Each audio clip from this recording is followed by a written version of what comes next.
Support comes from the Missouri Forest Products Association. Missouri produces wood pallets, railroad ties, white oak barrels, hardwood floors, and more. Details on the variety of products made in the state are at choosewood.com.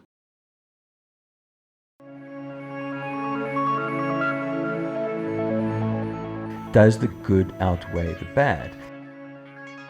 And the only way that that's going to happen is if we have general guidelines in terms of, do we wear seatbelts in AI? How do we regulate?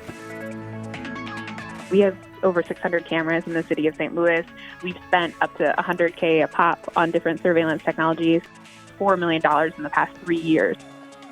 And we've done it without any real audit or understanding of how the data is being used. Are they being used ethically? The ethical questions surrounding artificial intelligence are huge. And the problem currently is most of the technologists are gobbled up by the big tech companies. So if you're working at Facebook on face recognition, you've got an NDA and you can't be a part of these discussions. I'm Sarah Fensky. This is St. Louis on the Air. The ethics surrounding this technology and the questions regulators will need to address are a big topic at the Prepare 2020 conference now underway in St. Louis. It's hosted by Prepare.ai. They're a nonprofit based right here. Now, this year, the conference is virtual, and that means you can join from anywhere. It takes place throughout the month. The issues it's grappling with are ones Tinus Le Roux has thought about a lot. He's the founder and CEO of FanCam, and he moved to St. Louis more than a year ago to help facilitate the company's new focus, which involves artificial intelligence. And he joins us today. Tinus, welcome to the show. Thank you, Sarah. It's great to join. So tell us a bit about FanCam. What was the original idea for this company? Well, it started about 10 years ago, and my business partner and I figured out how to take really high-resolution images. And so, being sports nuts, we took it to a big local rugby game and used the cameras to capture the crowd. Mm-hmm. And so it took us about 4 days to put this image together, but when we did, it went completely viral. So much so that we started getting emails from all around the world, sports teams saying, please come take pictures of our crowds. Mm-hmm. So from there, we jumped on a plane and started a business. And that business, because we were the first to do it, we were lucky enough to be invited to capture the Super Bowl, Daytona 500, most of the U2 shows, Taylor Swift shows, Stanley Cup final, and a number of events around the world. So that's the origin story. And then the computer vision and artificial intelligence part came a bit later. But I think you had a question. Yeah, and actually that question was going to be, so where did you end up taking that? I understand that having a great photo of yourself and your friends having fun at a stadium, there's some great joy in that. But you started to realize this technology could be used for even more than just a fun souvenir. So that's exactly it. So about 5 years in, and having to look at fan photos for a living, we started picking up that these crowds were different. We'd capture like 2 college football games, both sold out. But as the game started, one would be, half the seats would be empty, the other would be full. So I always started wondering, why is that? Is it because their tailgating is so popular, or is it because traffic is a problem? And so we realized that, yes, we're giving the fans this cool digital memento, but maybe there's some interesting data in looking at these crowds as a whole. So being a lazy engineer, I thought instead of me just counting seats, couldn't we train computers to do that for us? And so the answer is you can. And that's how we got introduced to this whole world of artificial intelligence and computer vision. So fast forward that 5 years later, we've now trained computers to look at these crowds and to help teams understand their fans a bit better, understand when they're leaving their seats, what merchandise are they wearing, and some example we're working on now is how many people are wearing masks, and how close are they together, so we can create a safe environment for sports fans to return. And so this is something where the camera doesn't just capture these people, it's also able to provide some analysis of maybe who they are and what they're doing. Not who they are, but that's a very good question. So that's as I went into this world, and that's why I'm speaking at Prepare, on the ethics of facial recognition, because we had to learn a lot about the difference between face detection and face analysis and recognition and AI and these things. And these things are different. So what we do, we don't touch facial recognition. Ethically, it's dubious. In fact, I'm passionately against the use of facial recognition in public spaces. But what we do is use computer vision to analyze these images for more generalized data. So go back to the example of the empty seats.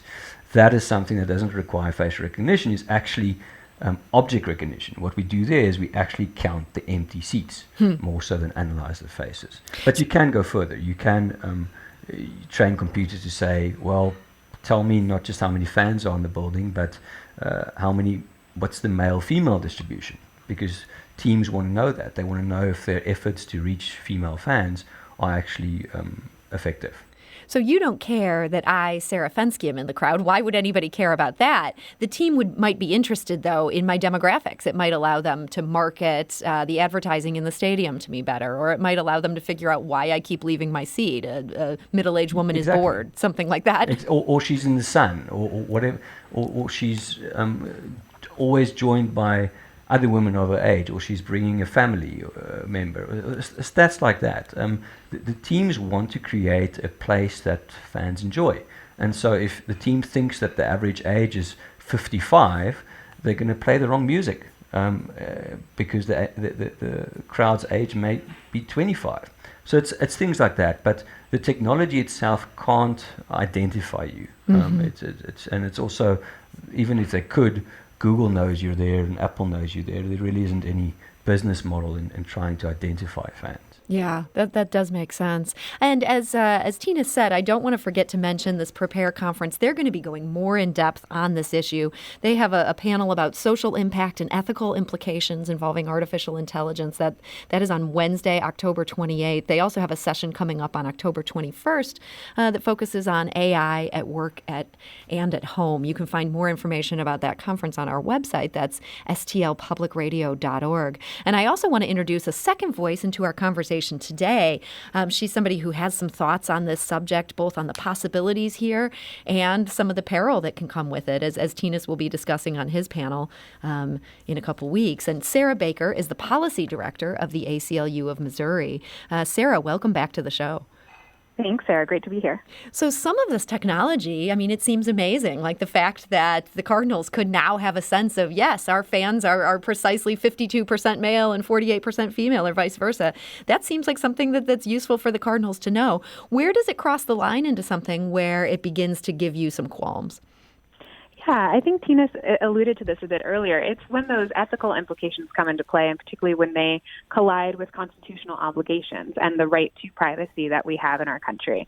And I think, in the way in which many technologies are being used, on the surface, the purpose is benign, and even for having fun and for expanding technology and improving human life. But the other implication of that is what rights are we willing to sacrifice in order to engage with those technologies? And that centers really on your right to privacy, and if you are consenting to being surveilled or not, and how that data is being used on the back end as well. Do you see a difference in my right to privacy, say, if I'm on a public street, say I'm walking down Market, or if I'm there at a game where I've paid to be there and I'm putting myself in a place where, frankly, a sports journalist might capture me rooting for a fan? I might be captured on the what are those big things called? You guys know what I'm talking about. The Jumbotrons. Do I have a right to privacy in that environment? Yeah, you have different zones of privacy, certainly, under the U.S. Constitution. And I think what most people would want to experience is being able to consent, right, to when you're being surveilled and when you're not being surveilled. And, for example, not the technology that we're discussing today, because as I understand it, the current technology that Tinus is using doesn't involve facial recognition. But technologies that do involve facial recognition can be really intrusive into private spheres. In fact, the city of St. Louis, just this past summer, allowed persistent surveillance technology systems to take a greater role in our city, meaning that we're going to investigate what a partnership looks like with them. And that could involve surveillance of the entire city. And in fact, in Baltimore, that means that 90% of outdoor activities are surveilled. And I think we're getting into a point where we need to make sure that we're having robust conversations like this when we're putting our privacy rights on the line, because I think we have a shared value around wanting to keep some aspects of our lives private to ourselves. Tinus, is this something that people within the tech community are talking about and having conversations about, this question of where do we draw the line or what are the limits of what we can do and should do? I think there is a growing movement. I just watched The Social Dilemma last night, and I can recommend it to people because it's, while not on computer vision, it does speak to uses of AI, in that case, bad AI. So I think these conversations are coming up, and more employees at the big tech, because frankly speaking, the problem lies in the larger corporations. These tools are, as Sarah said, and she's 100% right, there have been 9 in individual cases, but when they get rolled out in mass surveillance, that's scary. So to answer your question, I think there's a growing movement, but I think the legal framework is still behind, and we need to catch up. So in Illinois, for instance, there's a good piece of law that BIPA, Biometric Information and Privacy Act, that does try to address these things, and California has caught up. But most of the other states, there aren't guidelines. And so that's why a conference like Prepare is so important, because it brings technologists and civil liberty folks and just society in general together to discuss these things so that we can push for guidelines that protect us and, frankly, protect our children.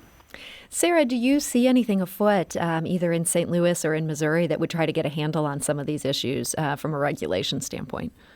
Yeah, I think Illinois is definitely a step ahead of us when it comes to their Biometric Information Privacy Act. But we do have current legislation before the Board of Aldermen in the city of St. Louis, Board Bill 95, sponsored by Alderwoman Annie Rice, that would put into place some really common sense guardrails for how surveillance technology is used in the city of St. Louis. Similar to BIPA, it would require, a written policy so that we understand what the parameters are in the city of St. Louis. It would require reporting so we can make sure that technology isn't being used in an abusive way that targets particular communities. It would make sure that the data access is secured so we know who is watching it, and importantly, who is watching the watchers as well. Because again, many of these technologies on the front end for the user can be an interesting experience. But on the back end, when this data is shared with law enforcement, for example, it has significant and perilous impacts for individuals' privacy rights in our city and across the metro area. Tinus, this idea I can just add on to that. Actually, that'd be great. I agree 100%. I read a lot of articles about law enforcement using facial recognition, and I would say just a hard no on that. I think there are a lot of low-hanging fruit that law enforcement can focus on, and this is a complex issue that society still needs to grapple, as with all new technologies. So I agree 100% with Sara there. We talk about law enforcement using facial recognition in ways that are troubling. Do we feel differently about license plates? It seems like there's already a lot going on in St. Louis where they're able to track license plates. If a car has been stolen, there's technology that sort of automatically alerts the police anytime it drives past certain cameras. Sara, do we feel differently about that, since it's not our face? And yes, there's a ton of stolen cars in this city. Yeah, it's more about how the web of surveillance technology interacts. We have over 600 cameras in the city of St. Louis. We've spent up to $100K a pop on different surveillance technologies, and we've spent over $4 million in the past 3 years on these types of surveillance technologies, and we've done it without any real audit or understanding of how the data is being used. Are they being used ethically? And I think that is in principle what needs to change. And when it comes to license plate readers, I think folks look at those and think, well, it can help with stolen cars. That is true. The other implication, though, is it could track an individual for where they're meeting meeting, who they're meeting up with, where they go to church. So there are implications that I think have to be written into surveillance technology policies so that we can make sure that in every aspect of our lives, we're considering the full picture and not just the initial gut reaction of course, all of us want to live in safe communities. But how can we both uphold safety and our individual rights to privacy and make sure we're protected on both counts? And Sara, my understanding is this is not just an abstract question, that there was some stuff that happened in Minneapolis where it became clear that law enforcement had in its hands all sorts of data that showed where an individual was going. Does that case sort of put some fuel on the fire there? Yeah, this is a little bit older, but yes, it was the mayor of Minneapolis. There was public data released on sort of where he was traveling, right? And then, a few days after that, he called for a halt to that sort of release of license plate reader data. And I think we can get ahead of the ball here. In many ways, I think St. Louis and our whole infrastructure, as we try to keep the law in step with technology, is far behind. But we can do better by passing things like Board Bill 95 and setting in place those guardrails to make sure that we address these problems. So this Board Bill 95 sounds great, but I could also see the potential flip side of it. I know a lot of times St. Louis City will act because the state of Missouri isn't acting. Tinus, is it at all a concern for people working in the tech space if cities end up coming up with completely different regulations for this kind of stuff? That's just not how technology works. It doesn't stay within the borders of a municipality. That's a very good point, because I think there needs to be international guidelines regarding these things. And a lot of this is common sense, and it starts with understanding of how these technologies work. Remember, I like we touched on cars, but it may be a good analogy for this type of tech. We regulate cars. We didn't with the first Model T that came out, but after a while we decided there are so many on the roads, we need to choose which side we're going to drive, and later we added seat belts, and then we said you need to be 16, and so there's a lot of regulations around cars. So people can still use cars to drive into a crowd of protesters and use it illegally and immorally. But the good outweighs the bad. The question around this new technology of AI is, does the good outweigh the bad? And the only way that that's going to happen is if we have general guidelines in terms of, do we wear seatbelts in AI? How do we regulate this? And the problem that I'm seeing is I'm a passionate supporter of the ACLU and the work that Sara and colleagues are doing. The question I'll ask is, I'd like to see more technologists involved in those discussions to give you and to help with insights in terms of where these things are going. And the problem currently is most of the technologists are gobbled up by the big tech companies. So someone working at Facebook can't have the discussion I'm having. I can have it because FanCam is essentially self-funded, and it's my company. But if you're working at Facebook on face recognition, you've got an NDA and you can't be a part of these discussions. So I think that's one side note that I'd like to leave, is that how do we use opportunities like the Prepare conference to get folks out, to share what's happening on the inside, because people don't want to be evil. People want to use these tools for good, but sometimes it's more ignorance than malice that gets us into trouble. That's a great point. Sara, in our final minute here, thoughts on sort of tech and people who are concerned about some of these things coming together. Do you feel like there's enough conversations happening right now between those groups? Yeah, I definitely think that there's space at the table to grow that out. I think what we've very unfortunately seen is that we've had city officials too quick to jump on things like spy planes, like persistent surveillance, like cameras, without that really deep understanding and grounding both of the technological and civil liberties implications. And so I think conversations like this are really important. And as we consider what we should do going forward, I'd like to emphasize robust discussion and regulation so that we can make sure that these things do uphold core values. Well, Sara Baker, I want to thank you for joining us today so that we can talk about just that. Thank you so much for being here. Thank you, Sara. And Sara, again, is the policy director of the ACLU of Missouri. And we want to thank Tinus Le Roux, who's the CEO of FanCam and is now based here in St. Louis. Thank you so much for joining us and sharing your expertise. It's my absolute pleasure. Thank you.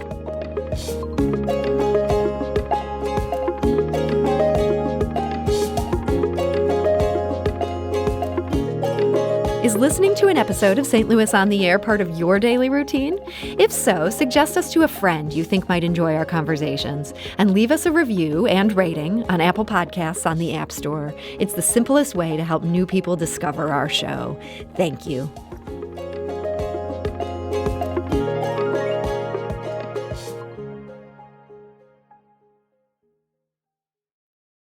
Support comes from Missouri Forest Products Association, committed to sustainable and sound conservation of the state's forests, which support more than 41,000 Missouri jobs, resulting in a $10 billion industry. ChooseWood.com.